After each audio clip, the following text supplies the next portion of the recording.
Today, we are very pleased to invite Josh Sprague to join us. Josh, Head of Product at SelfWealth Limited, ASIC code SWF. SelfWealth is Australia's fourth largest online trading platform. Welcome, Josh. Thank you, Hannah. Pleasure to be here. Josh, before we get onto the product and the market, could you please tell us a bit about your experience and career? Certainly. Look, my background is predominantly within digital. My career spanned across multiple industries, even going right back to my early career back in the banking industry. Had experience in corporate actions, so sort of middle office. But then more recently, I've worked for companies like Sportsbet, so in the wagering and entertainment industry. I've also worked across e-commerce platforms, so I've had a really broad, digital experience that sort of led me to SelfWealth. Thank you. For our readers who haven't got a chance to know about SelfWealth, could you please briefly introduce SelfWealth? Yeah, absolutely. As you touched on, Hannah, SelfWealth is one of Australia's fourth largest trading online investing platforms. We've been around for 8 years now. We were the first business to offer flat fee $9.50 trades for our customers for ASX equities. And since then, we've obviously gone from strength to strength. We've proven ourselves time and time again to be a trusted Australian trading platform. We've now got over 130,000 customers. And we've got a really strong community focus as well, where our customers are able to engage and see what other customers are buying and selling. So yeah, we're quite a unique proposition. Yeah. I think a community is very important for investors as well. Mm-hmm. Let us talk about SelfWealth products and the features. Last December, SelfWealth launched US share trading on the platform. Except for the Australian shares and US shares, what are the other products investors might trade on SelfWealth platform? So as of just recently, I'm pleased to say that we've just released our Hong Kong trading on the Hong Kong exchange. So that's our newest edition. That for us is a really great step into Asia for us, unlocking some of those new markets for our customers here in Australia. In addition to that, coming shortly towards the midway point of 2022 will be cryptocurrency trading. That will be a really unique opportunity for our customers to buy and sell cryptocurrencies fairly safely through the SelfWealth platform. That's great. Could you please give some examples of the new features on the platform? Sure. So as I sort of touched on, the cryptocurrency is one of those new features. We're adding in things like live pricing, a really important one for our customers to have that sort of streamed live price that allows them to see which way the market is moving. I'm pleased to say that we've got some additional things coming in our subscription model, which will be things like advanced charting. We'll also be looking at a couple of other things which I can't say just yet because they haven't launched. Does investor need to pay extra fee for the living price? So what we're doing this year is there will be a slight extra fee for live pricing that's coming. Unfortunately, we don't set the pricing; it's set by the ASX, and we get charged by them. So we're sort of sharing that cost with our customers.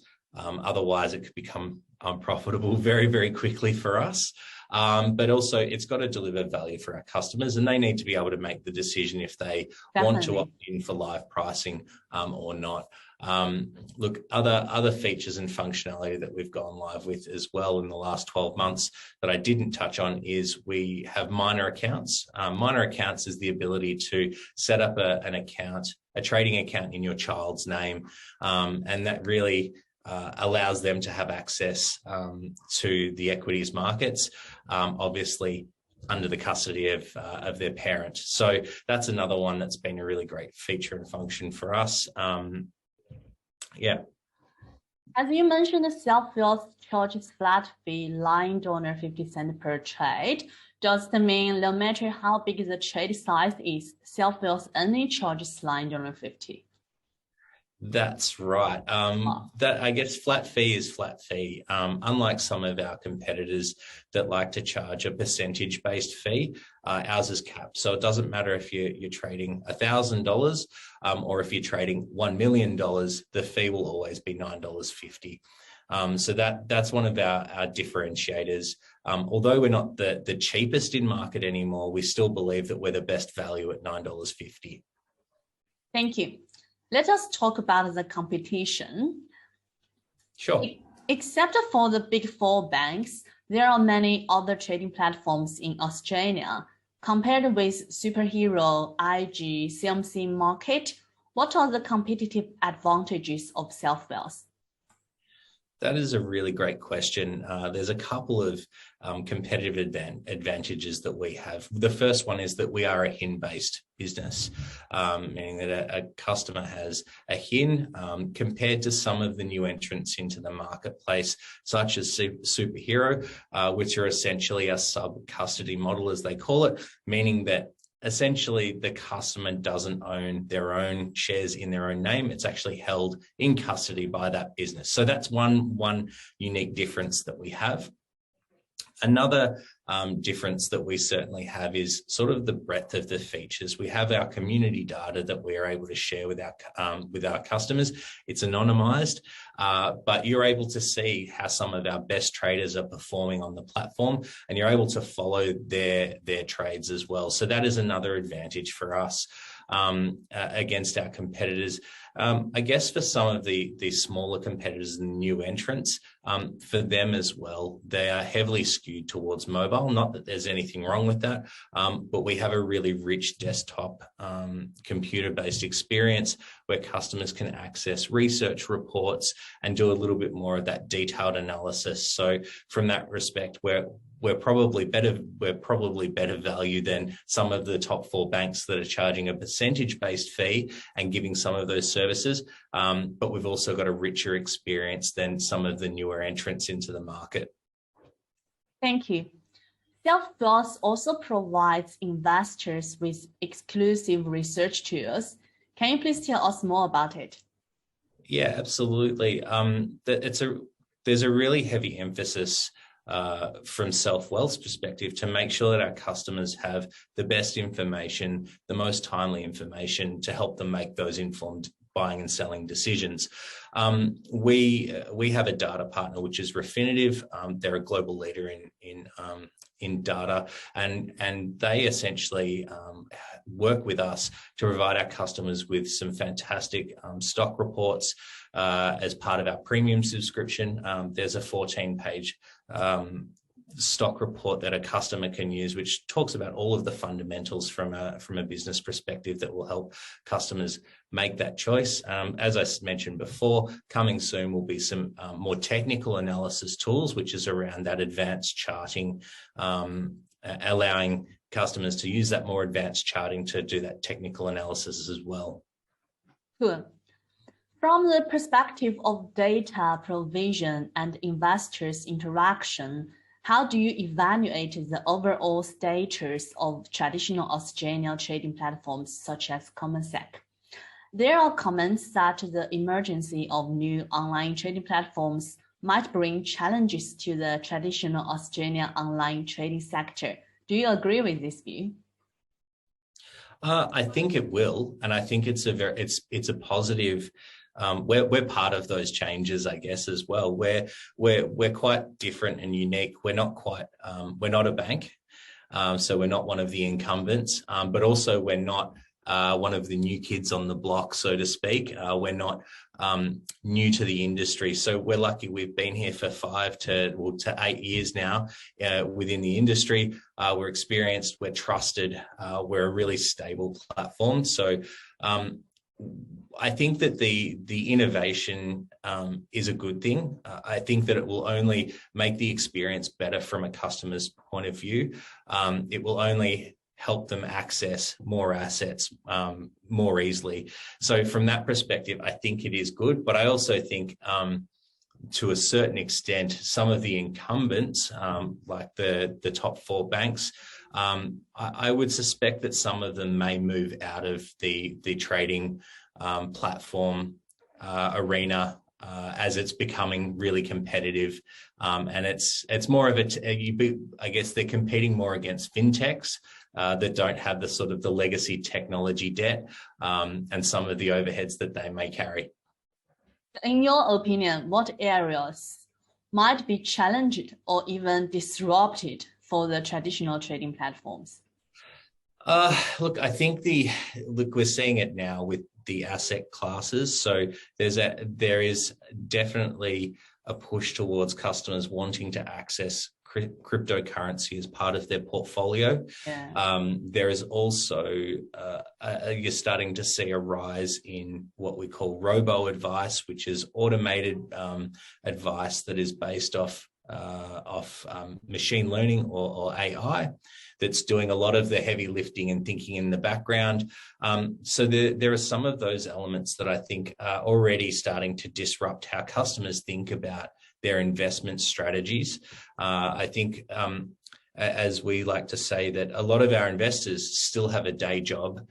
So if we can make it as easy as possible for them to invest with confidence, or even automate it in certain circumstances, that'll be beneficial for them. So I think you'll see high levels of automation, probably a shift as well away from some of the traditional managed funds. I think we will also see the sector continue to grow in terms of customers wanting to be self-directed and engaged in their investments, whereas before it may have been diverted to a fund manager or a broker to make those decisions for them. So in the potential upcoming competition between traditional and new players in the trading platform sector, what will be the key factors to win the competition? It's a really interesting. That's a really interesting question. My personal belief, it comes down to a lot about the experience, the breadth of the asset classes that customers can access, but then it becomes about the experience and about how does a customer make that decision to press the button to buy or sell? Have we given them the best possible insights, information, education? Have we been able to provide them with that makes them feel confident that they're making the right decisions? So for me, I think that's where it will be fought out, who provides that really rich experience, but also who is giving them the best tools to help them make informed decisions. So I think that's where we'll see it go. I also believe that we will probably see a fairly rapid consolidation of the market in about 24 months' time. We're likely to see some of the smaller competitors merge with their larger counterparts over time. That's good. And thanks for sharing. Let us talk about something which is very popular. How does SelfWealth see the development of Web3, blockchain, and Metaverse? Does SelfWealth have any plans to develop any products in those areas? Look, I think the one for us at the moment that's most front of mind is certainly blockchain. So we know that the ASX is planning to move to blockchain. For us, really look at distributed ledger, be it distributed or not. Ledgers are exactly what we essentially do. That's a really core component of our business. So for us, we're certainly looking at the role that blockchain will play. Does it enable a better way for our customers to, or for us for that matter, to understand and keep track of the ledger? Is it a more efficient way? Does it mean that we're able to potentially move securities faster between peer-to-peer? There's a whole raft of things. Does it make it easier for us to keep track of personal information and other parts that have traditionally been hard to manage in this type of a business. So our focus will be around more towards blockchain than Web3. Web3, I think some of those areas are coming, but for us, the immediate attention will be on blockchain. Thank you. Thank you so much for your time today. This is the end of the interview. We are looking forward to catch up with you again in the future. My pleasure. Thank you very much for having me, Hannah. Thank you.